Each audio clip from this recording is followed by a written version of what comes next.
राधे राधे जी। भाद्रपद मास के कृष्ण पक्ष की अजा एकादशी की आप सबको बहुत सारी शुभकामनाएं। भगवान श्री कृष्ण जी कहते हैं कि राजा हरिश्चंद्र जी अजा एकादशी व्रत का पालन करते थे। समय सुनाता जाता हमको हर युग की एक नई कहानी, परंतु आया नहीं कोई इस जग में राजा हरिश्चंद्र सा दानी। महर्षि विश्वामित्र को स्वप्न में दिए गए वचन को पूरा करने के लिए सत्यवादी राजा हरिश्चंद्र ने राजपाट का त्याग कर रानी तारामती व पुत्र रोहिताश्व के साथ कैसी कैसी विपदाओं का सामना करते हुए अपने सत्य मार्ग पर अड़िग रहे।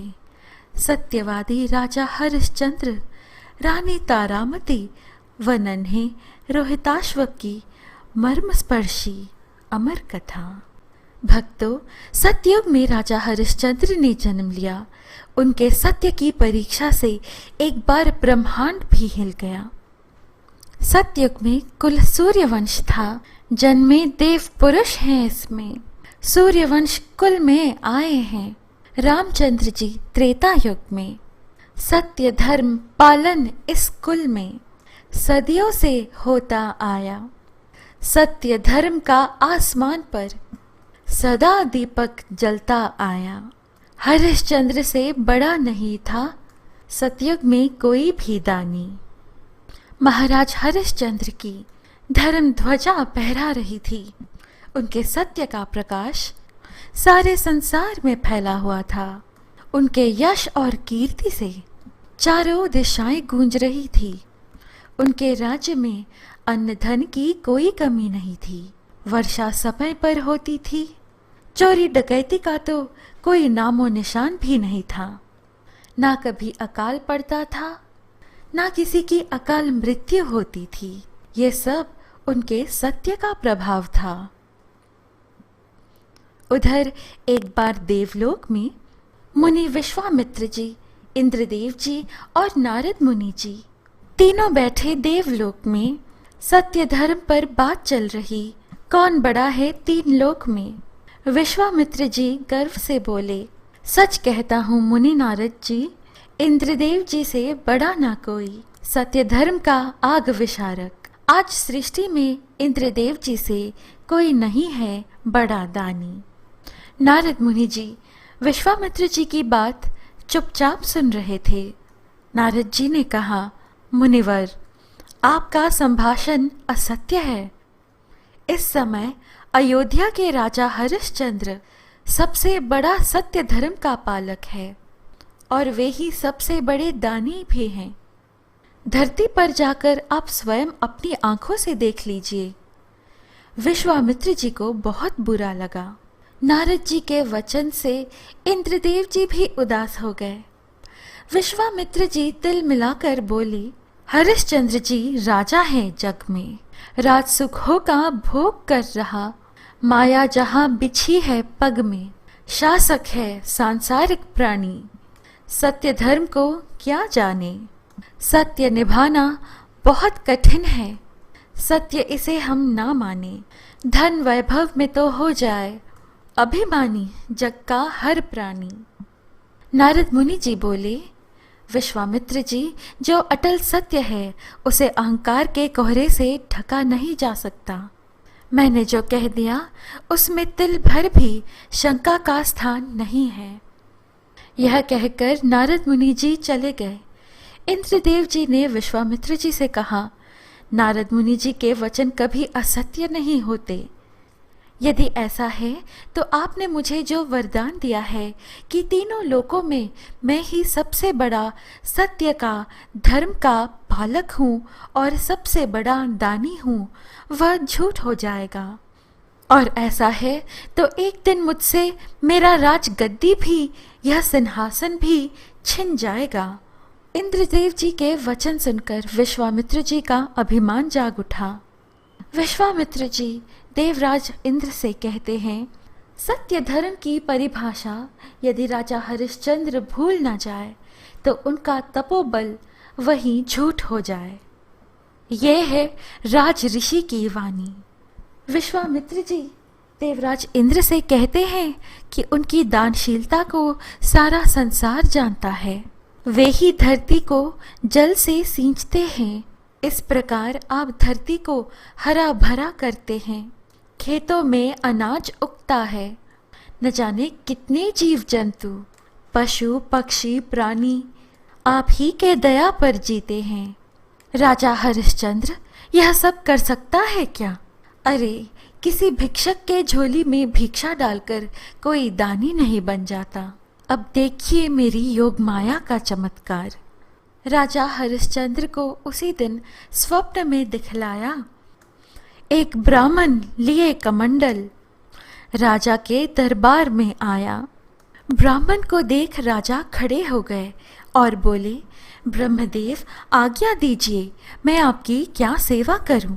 ब्राह्मण ने कहा, राजन मुझे इच्छा दान चाहिए। वचन दीजिए कि आप इनकार नहीं करेंगे। राजा हरिश्चंद्र बोले, ब्राह्मण इस द्वार से कभी कोई खाली हाथ नहीं लौटा है। मुझसे आप कहिए, आपको मेरा वचन है। ब्राह्मण ने सारा राजपाठ मांग लिया और राजा जी की नींद खुल गई। स्वप्न टूट चुका था, पर राजा जी को अब भी स्वप्न की बातें याद थीं।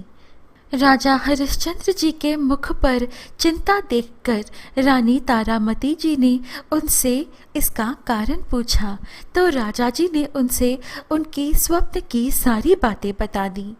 रानी तारामती जी बोली, आप व्यर्थ में चिंता कर रहे हैं। स्वप्न की बातें सत्य थोड़ी होती हैं। तो राजा हरिश्चंद्र जी ने कहा, मेरे लिए स्वप्न भी उतना ही सत्य है जितना कि प्रत्यक्ष। इतने में ही वह ब्राह्मण जिनके दर्शन स्वप्न में हुए थे प्रत्यक्ष आ गया। राजा जी ने अपनी तलवार और मुकुट ब्राह्मण को सौंप दी और सिंहासन की तरफ इशारा करते हुए कहा, ब्राह्मण देव अब आप राज्य संभालें। ब्राह्मण कहता है कि आपने दान तो दे दिया परंतु दक्षिणा नहीं दी। दक्षिणा के बिना दान नहीं होता।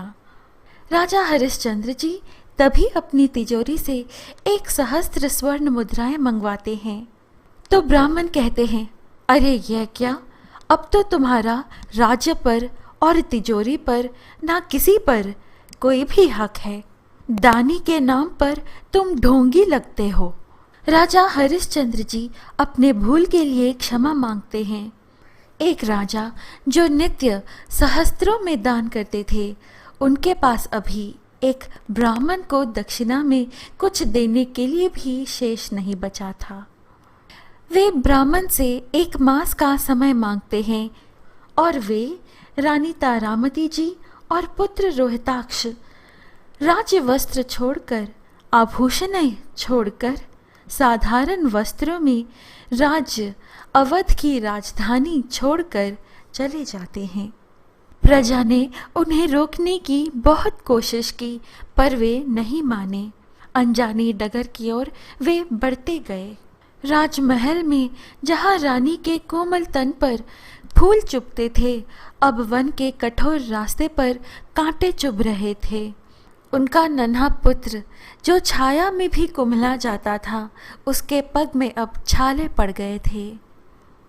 जिस राजा के सामने प्रजा अपनी शीश झुकाती, उस राजा की अब ऐसी दुस्थिति थी कि वह अब जंगल में नंगे पैर तले चल रहा था।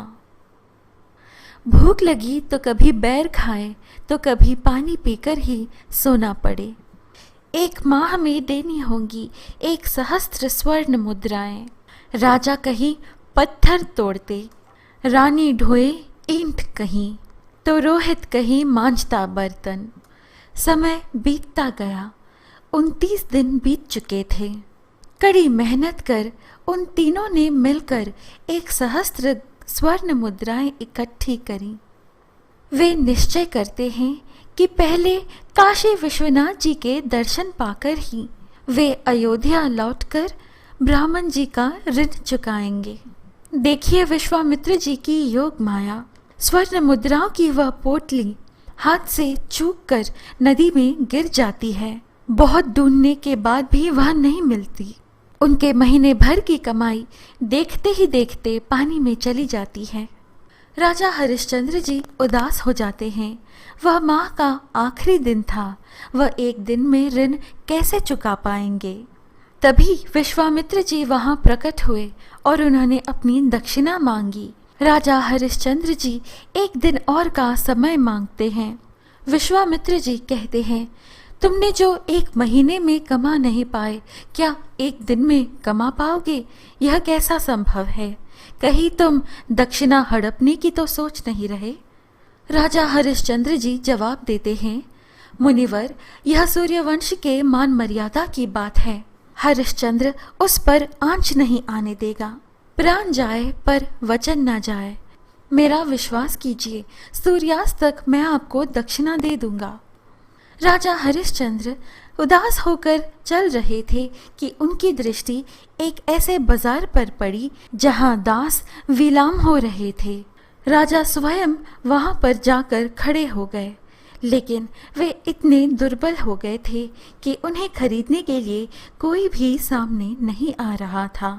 रानी तारामती जी सोचती हैं कि वह अर्धांगिनी ही क्या जो अपने पति के कष्टों में, दुखों में उनका सहयोग ना बने। वे आगे बढ़ती हैं और 500 स्वर्ण मुद्राओं में वे विलाम हो जाती हैं। एक सेठ ने उन्हें दासी का काम करने के लिए उन्हें खरीद लिया था और वे वह सारा धन राशि राजा हरिश्चंद्र जी को सौंप देती हैं।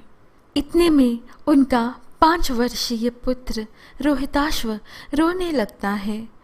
रानी तारामती जी सेठ से निवेदन करती हैं कि वे उनके पुत्र को भी खरीद ले, वह भी दास बनकर उनके साथ रहेगा, कामकाज में अपना हाथ बटोरेगा।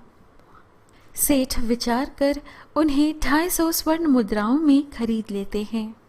कहीं से एक डोम प्रत्यक्ष होता है और राजा हरिश्चंद्र जी से कहता है, मुझे एक सेवक की आवश्यकता है, बोल तुम्हारी कीमत क्या है? राजा हरिश्चंद्र जी देखते हैं कि अभी सूर्यास्त में कुछ ही समय शेष है, कहीं विश्वामित्र को दिया वचन असत्य ना हो, इसीलिए वे डोम से 250 स्वर्ण मुद्राएं मांगते हैं। वह डोम राजा जी को 250 स्वर्ण मुद्राएं देकर अपना सेवक बना लेता है। तभी विश्वामित्र जी वहां प्रकट होते हैं और राजा जी उन्हें दक्षिणा दे देते हैं। राजा हरिश्चंद्र जी चांडाल के यहाँ बिककर श्मशान में कर वसूली का काम करने लगे। इसी बीच पुत्र रोहिताश्व की सर्पदंश से मृत्यु हो जाती है। पत्नी तारामती जी श्मशान पहुंचती है, जहां कर चुकाने के लिए उनके पास एक फूटी कौड़ी भी नहीं रही। राजा हरिश्चंद्र जी अपने धर्म पालन करते हुए कर की मांग करते हैं। इस विषम परिस्थिति में भी राजा जी का धर्म पथ नहीं डगमगाया। विश्वामित्र जी अपनी अंतिम चाल चलते हुए हरिश्चंद्र जी की पत्नी रानी तारामती जी को डायन का आरोप लगाकर उन्हें मरवाने के लिए हरिश्चंद्र जी को काम सौंपते हैं। इतने में परमपिता परब्रह्मा परमेश्वर स्वयं भगवान श्री हरि विष्णु जी वहां प्रकट हो गए और उन्हें बचा लिया। उन्होंने कहा, बस राजा हरिश्चंद्र, जितना तुमने सत्य धर्म का पालन किया, तुम जैसा सत्यवादी ना कभी था और ना ही कभी होगा। उस समय शमशान भूमि पर सारा देवलोक आ गया था। देवराज इंद्र मंत्रमुग्ध हो राजा हरिश्चंद्र को देख रहे थे। मुनि विश्वामित्र जी भी वहां प्रकट हुए। उन्होंने कहा, हे राजा हरिश्चंद्र, आज तीनों लोगों ने यह माना कि विधाता का लेख एक बार बदल सकता है, किंतु राजा हरिश्चंद्र अपने सत्य के मार्ग से नहीं हट सकता। यह तुम्हारे सत्य की परीक्षा थी, जिसमें तुमने सारे देवलोक को झुका दिया। वो देखो, तुम्हारा रोहिताश्व लौट कर चला आ रहा है। मुनि विश्वामित्र जी उन्हें सारा साम्राज्य वापस कर देते हैं। वे उनसे इतने प्रसन्न थे कि वे उनसे वरदान मांगने के लिए कहते हैं। तो राजा जी उनसे वर में मांगते हैं कि कभी भी किसी की भी ऐसी कठोर परीक्षा ना ले कि लोग सत्य के मार्ग पर, धर्म के मार्ग पर चलने से डरने लगे। देवराज इंद्र राजा हरिश्चंद्र जी से देवलोक पधारने की आग्रह करते हैं। देवताओं के संग तीनों प्राणी अयोध्या पधारे। रोहिताश्व को राज्य सौंपकर राजा हरिश्चंद्र जी देवलोक पधारे। सतयुग बीत गया पर उनके सत का युग युग नाम चले। राजा युधिष्ठिर जी से भगवान श्री कृष्ण जी कहते हैं कि अजा एकादशी व्रत का पालन करने से ही राजा हरिश्चंद्र जी को मुक्ति मिली। यही अजा एकादशी व्रत की कथा है। भक्तों, आशा है आपको यह प्रस्तुति अच्छी लगी। इस प्रकार के और वीडियोस पाने के लिए कृपया हमारे YouTube चैनल पवित्र वचन को सब्सक्राइब करें। हम फिर मिलेंगे अगली वीडियो में। सत्य की जय हो, धर्म की जय हो विष्णु भगवान जी की, जय हो राजा हरिश्चंद्र जी की।